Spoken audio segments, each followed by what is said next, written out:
نحمده ونصلي ونسلم على رسوله الكريم أما بعد فقد قال الله تعالى إن الله وملائكته يصلون على النبي يا أيها الذين آمنوا صلوا عليه وسلموا تسليما اللهم صل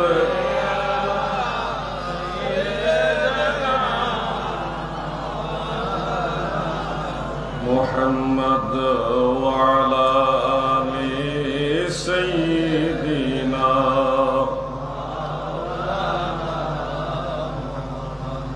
গহর মুসলিম গণ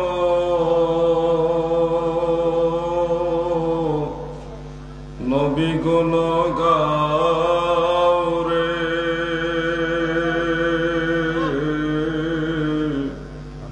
পরাণ ভরিয়া সবে পরাণ ভরিয়া সবে সাল্লে আলা গাও রে আল্লাহুম্মা সাল্লি مولانا محمد وعلى مولانا صلى الله عليه وآله وسلم ৬২তম পবিত্র উরসে নববী শরীফ সাল্লাল্লাহু আলাইহি ওয়াসাল্লাম সুন্নি মহাসম্মেলনের ঐতিহ্যবাহী ইমামে রব্বানী দরবার শরীফ হাজীগঞ্জ চাঁদপুরের সম্মানিত পীর সাহেব কেবলা গদি নিশিম পীর সাহেব কেবলা আমার পীর ও মুর্শিদ ইমামে আহলে সুন্নাহ আওলাদ রাসূল আল্লামা সৈয়দ বাহাদুর শাহ মুজাদ্দিদি আল আবিদি মাদ্দাজিল্লাহুল আলী, উপস্থিত মঞ্চের উপবিষ্ট সকল উলামায়ে আহলে সুন্নাহ দিগার সুশিক্ষিত সমাজ, গভীর রজনী আলহাজ মাওলানা তাজুল ইসলাম চাঁদপুরী সাহেব অল্প কথায় অনেক কথার নির্যাস হিসেবে আপনাদের একটা মেসেজ দিয়েছে। বাংলাদেশে অনেক দরবার আছে, এর মধ্যে অনেক দরবার হক, অনেক দরবার বাইরে ফিটফাট, ভিতরে সদরঘাট। অনেক দরবার ব্যানারে সুন্নি লেখে কিন্তু ভিতরে গুলালু। অনেক দরবার সুন্নি নামে কিন্তু শিয়াবাদ লালন করে। আমাদের সুন্নিদের মধ্যে অনেকে আবার সেই শিয়াদের দালালিও করে, কেউ পরোক্ষ কেউ প্রত্যক্ষ, সবকিছুই মজা লাগে। ইমামে রব্বানী দরবার শরীফ এমন একটা দরবার, ইমামে রব্বানী দরবার শরীফ এমন একটা দরবার, এই দরবারের আকীদার ব্যাপারে চুল পরিমাণ কলম ধরার ক্ষমতা কারো নাই। আল্লামা সৈয়দ আবেদ শাহ আল মাদানী রহমাতুল্লাহ আলাইহি, তিনি এমন একজন মহান ব্যক্তি যাকে আল্লাহর হাবিব রাহমাতুল্লিল আলামিন নিজে এই দেশের মানুষকে মদিনাওয়ালা মুখী করার জন্য পাঠাইছেন। আমরা খুশনসিবওয়ালা এমন একজন মহান আওলাদে রাসূল, আওলাদে ওলি, এমন একজন মহান মুর্শিদ পাইলাম, যেই মুর্শিদের মাধ্যমে লক্ষ লক্ষ মানুষ, কোটি কোটি মানুষ আহলুস সুন্নাহ ওয়াল জামাতের আকীদা শিখেছে। আমি আপনাদের খেদমতে আপনাদেরকে বিনয় করে বলছি, গভীর রজনী আলোচনা দীর্ঘায়িত করব না, শুধু আপনাদের খেদমতে এটুকু বলছি, সুন্নিয়তের খেদমত আল্লামা সৈয়দ আবেদ শাহ আল মাদানী রহমাতুল্লাহ আলাইহি করে গেছেন, সেটা সেখানে শেষ হয়ে গেলে চলবে না। আজকেও খবর পেয়েছি রাজধানী ঢাকায় খাজা গরিবে নওয়াজ মুঈনুদ্দিন চিশতি রহমাতুল্লাহ আলাইহির আওলাদ খাজা শরফুদ্দিন চিশতি রহমাতুল্লাহ আলাইহির দরবারের ওরস শরীফ বন্ধ করে দেওয়া হয়েছে। আমি আপনাদেরকে বুঝাতে চাচ্ছি, আবেদ শাহ মাদানী রহমতুল্লাহ আলাইহি পর্দা করেছেন, তিনার রুহানি ফায়েজ নিয়ে বাংলার প্রতিটি ঘরে ঘরে আবেদ শাহ মাদানী তৈরি করতে হবে। এখানে সুন্নিয়ত থেমে গেলে হবে না। আমরা ওয়াজের ময়দানে ওয়াজ করি, কিন্তু এই ওয়াজ বাস্তবে কতটুকু চিত্রায়িত করি, কতটুকু বাস্তবায়িত করি, সেটা আমাদের দেখার বিষয়। ইমামে রব্বানী দরবার শরীফ থেকে শোনেন, আমি আলাউদ্দিন জাহাদি, চাইলে অনেক দরবারের পক্ষে অনেক ভণ্ড দরবার আছে বাইরে, সুন্নি নাম হইল, ভিতরে শিরক কুফর এবং শিয়াবাদ ভরপুর। আমি তাদের সাথে আতাত করে চাইলে চলতে পারতাম। দুনিয়ার হালুয়া রুটির আশায় তাদের সাথে আমি আতাত করিনি। আবেদ শাহ মাদানী রহমতুল্লাহ আলাইহির আওলাদ রাসূল আল্লামা সৈয়দ বাহাদুর শাহ মুজাদ্দিদি আল আবিদির কাছে বায়াত রাসূল গ্রহণ করেছি, কারণ দেখেছি আকীদার ক্ষেত্রে একমাত্র এই আবেদ শাহ মাদানী হলো এমন একজন ব্যক্তি যিনি স্টেজে অনেককে তওবা করে ছাড়ছে। কোনদিন কাউকে ছাড় দিয়ে কথা বলেননি। নিজের মুরিদ স্টেজে কুফরি করছে, স্টেজে তওবা করাইছে। এই জন্য আপনাদেরকে বলছি, আকীদাগত ভাবে কাউকে কোনো কনসিডার করার কোনো সুযোগ। আহলুস সুন্নাহ ওয়াল জামাত এটা মদিনাওয়ালার দল, এটা আমাদের কাছে আমানত রেখেছেন দয়াল নবীজি। আহলুস সুন্নাহ ওয়াল জামাতের এই পবিত্র আমানত সমস্ত আলেমরা রক্ষা করবেন। আমি সহ আমরা সবাই মিলে সুন্নিয়তের ময়দানটাকে পবিত্র রাখার চেষ্টা করতে হবে। এটা আমাদের সবার দায়িত্ব। দায়িত্ব কিনা বলেন? দরবার শরীফে অনেক আলেম ওলামা, এখানে 1 মিনিট সময় কথা বলতে নিজের কাছে খারাপ লাগে যে আরেকজন ভাই বসে আছে, তাকে সময় দিতে হবে। ওয়াজের ময়দানে ওয়াজ হবে, কিন্তু আমি আপনাদের কাছে এটুকু অনুরোধ আবারও করছি, নিজেরা সুন্নিয়ত বুঝেন, সন্তানদেরকে সুন্নিয়ত বুঝান, পরিবারের লোকদেরকে সুন্নিয়ত বুঝান। আপনি নিজে সুন্নি হইলে চলবে না, আপনার স্ত্রীও সুন্নি হওয়া লাগবে, আপনার ছেলে, আপনার মেয়ে, পরিবারের সবাই সুন্নি হওয়া লাগবে। যদি আপনি বলেন না আমি তো দরবারে যাচ্ছি, আমি সুন্নি, আপনার স্ত্রীর ব্যাপারে বেখবর থাকবেন না। আপনি দরবারে মুরিদ হয়েছেন, আপনার স্ত্রীকে বায়াত করাই দিবেন, নাইলে জান্নাতের টিকিট নিয়ে বাড়ি বাড়ি ঘুরতেছে। কোন সময় আপনার ঘরে জান্নাতের টিকিট পৌঁছাইয়া ওয়াহাবি ট্যাবলেট খাওয়াইয়া আপনার ঘরের মধ্যে ভাইরাস ঢুকাই দিব, আপনি টেরও পাইতেন না। ঘরে বাইরে সুন্নি হওয়া লাগবে। আপনি বায়াত হয়েছেন, বায়াত রাসূল নিয়েছেন, আপনার স্ত্রীকে শরীয়ত সম্মত ভাবে বায়াত রাসূল করাই দিবেন, আপনার ছেলে মেয়ে সবাইকে বায়াত রাসূল করাবেন। তাহলে দেখবেন ঘরের মধ্যে আল্লাহর রহমত চলে আসছে, মদিনাওয়ালার মহব্বত চলে আসছে। যে কোনো কাজে একটা মজা পাবেন, শান্তি পাবেন। আর না হয় যে কোনো সময় আপনাদের ঘরের ভিতরে ওয়াহাবিদের ভাইরাস ঢুকতে পারে, এটা সম্ভাবনা আছে। এই বাংলাদেশে অসংখ্য আউলিয়া কেরাম আছে, সমস্ত আউলিয়া কেরাম জীবন ভর প্রতিষ্ঠান করে গেছে, দরবারের পাশাপাশি প্রতিষ্ঠান করে গেছে, মানুষকে আকীদা বুঝাইছে। অনেক আলেমরা মাইর খাইছে না? কিন্তু অনেক পীর সাহেব আছে খালি কয় গরু দাও, টাকা দাও। এই দরবারে যারা আসছেন আপনাদের কাছে গরু চাওয়া হয় নাই, টাকার বান্ডেল চাওয়া হয় নাই।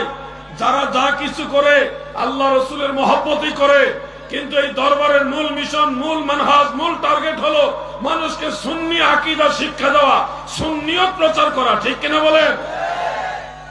আপনাদের টার্গেট ঠিক করতে হবে। সেই টার্গেটটা হলো আমি নিজে সুন্নি হব, আমার পরিবারের লোকেরও সুন্নি হবে। সুন্নি মানে সাইনবোর্ডে সুন্নি না। গতকাল একজন আলেমের বক্তব্য শুনছি, ওনাকে প্রশ্ন করছে যে অনেকে কসর নামাজ সম্পর্কে জানে না, এই ব্যাপারে আপনি একটু বলুন। উনি বলতেছে কসরের নামাজ মানে হলো উমরি কাজা নামাজ। এরকম সুন্নি হলে হবে না। কসরের নামাজ কাকে বলে এটা আমার ভাই জানে না, কি আজীব ব্যাপার। না জানলে চুপ থাকবেন, অনেক সময় জেহেনে নাও থাকতে পারে।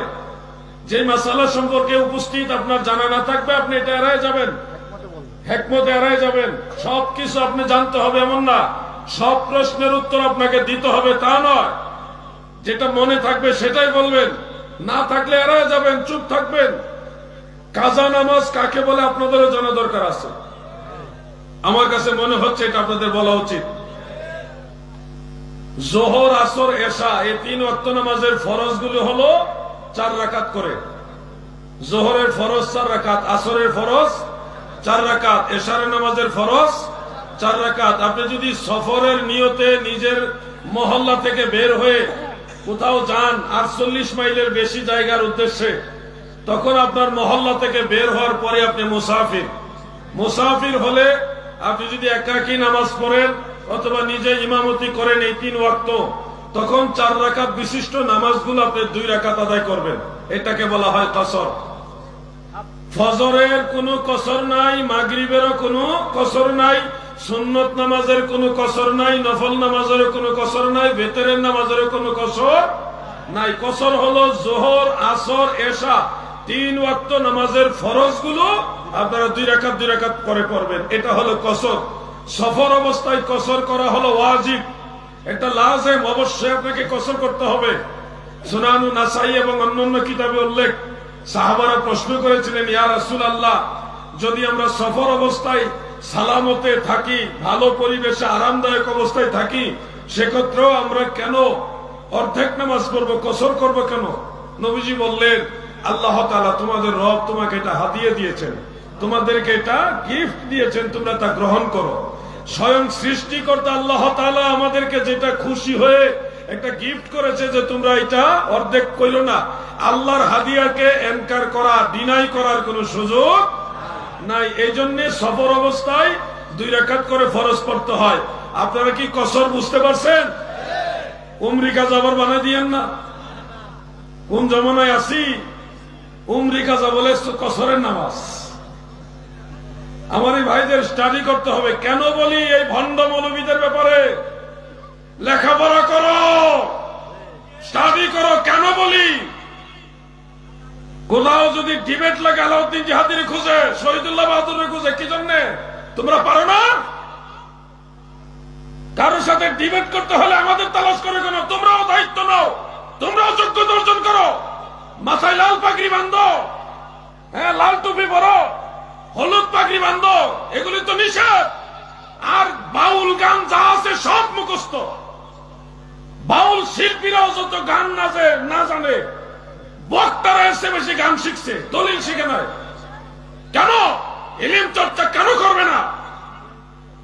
কসর নামাজ রে বানাইবা উমরি কাজা নামাজ। উমরি কাজা বলে কসরের নামাজ। ইলম চর্চা করতে হবে। বাতিলদের মোকাবেলা শুধু আমরা কয়েকজনই করবো তা না, সবাই মিলে বাতিলদের মোকাবেলা করবো। ঠিক কিনা বলেন? সবার দায়িত্ব আছে। আমি বলি এই জন্য অনেকে শত্রু হইলে কিছু করার নাই, বলতে হবে।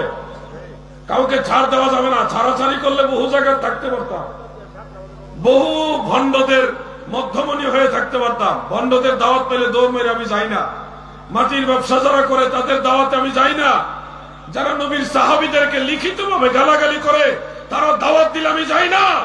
কারণ ভণ্ডদের দাওয়াতে যাওয়া, মাটির ব্যবসায়ীদের দাওয়াতে যাওয়া, সাহাবীদেরকে যারা গালাগালি করে তাদের দাওয়াতে যাওয়া আর তাদেরকে সমর্থন করা এক কথা।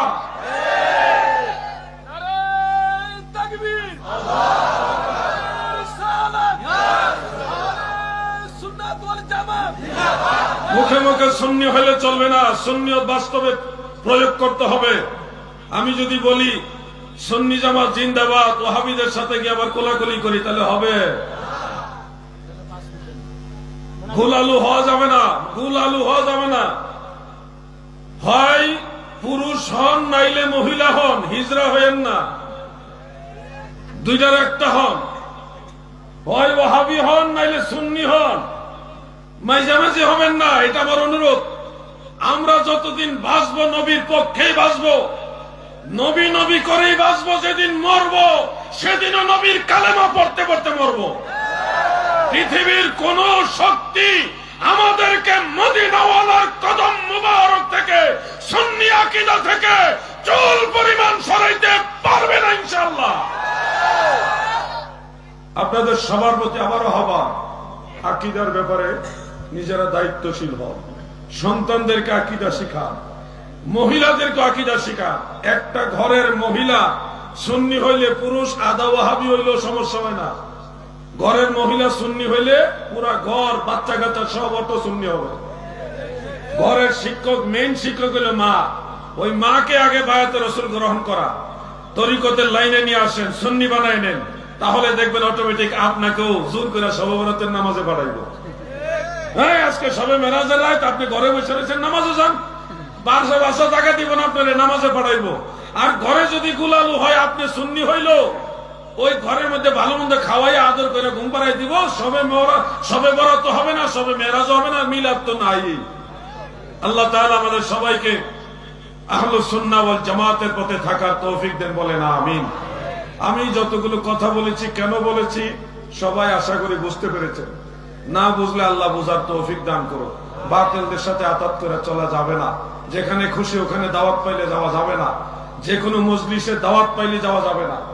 বুঝা যাইতে হবে দাদু, নাইলে মদিনাওয়ালার আদালতে আপনি আসামি হবেন। আল্লাহ তাআলা আমাদের সবাইকে বুঝার তৌফিক দেন, আমিন।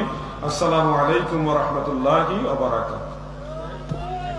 না, অনেক আলেম বসে গেছে। না, ঘোষণা দিয়ে দেন।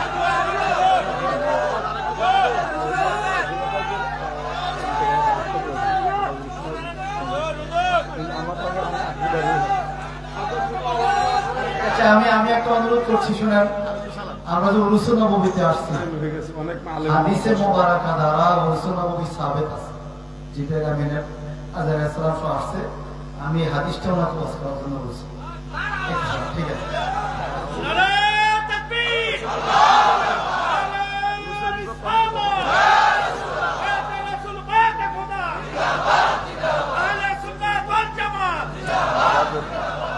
আসলে দরবার শরীফে অনেক আলেম ওলামা মঞ্চে বসা থাকে। আমাদের উপর একটা দায়িত্ব, আমরা মেহমান রাইখা, আলেম ওলামা রাইখা বয়ান করতে গেলে নিজের কাছে একটা সংকোচ বোধ হয়। আর আপন পীরের দরবার, মসজিদের দরবার, এখানে আসলে ওয়াজ নসিহত করাটাই কেমন একটা ভয় লাগে। আসলে দরুদ শরীফ পড়ি, আল্লাহুম্মা সাল্লি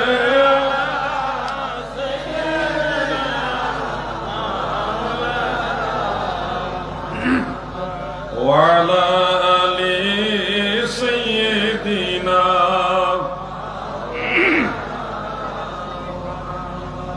উরসে নববী সাল্লাল্লাহু আলাইহি ওয়াসাল্লাম। এই বিষয়টা একটু আমাদের সবার বোঝা দরকার। উরুস শব্দটা কোথা থেকে আসলো? উরুস যদিও আমরা বলি, কিন্তু এটাকে হাদিস শরীফের ভাষায় বলা হয় আরুস। আরুস এটা উরফান প্রচলিত হয়েছে উরুস নামে। এই উরুস শব্দটা দয়াল নবীজি নিজে বয়ান করেছেন। এই শব্দটা যেটা তিরমিজি শরীফের মধ্যে আছে, একজন মুমিন বান্দা যখন কবরের 3টা সওয়ালের জবাব দিতে পারে, কবরের 3টা সওয়ালের জবাব দিতে পারে, তখন তাকে বলা হয় নাম কা নাউমাতিল আরুস, দুলহা দুলহানি নেই, ঘুমিয়ে পড়ো। এখানে নবীজি আরুস শব্দটা ব্যবহার করেছেন। আরুস শব্দের অনেকগুলো অর্থ হয়, উরুসের অনেকগুলো অর্থ। একটা হলো ফুল সজ্জা, বাসর সজ্জা, বিবাহ অনুষ্ঠান, ওয়ালিমা অনুষ্ঠান, এই সবগুলাকে বলা হয় আরুস। বিবাহের অনুষ্ঠানকে বলা হয় আরুস, ওয়ালিমার অনুষ্ঠানকে বলা হয় আরুস। আবার উরুস শব্দের আরেকটা অর্থ হলো আশেক ও মাশুকের মিলন। আশেক ও মাশুকের মিলন। আশেক হলো আল্লাহর ওলি, মাশুক হলো আমার আল্লাহ।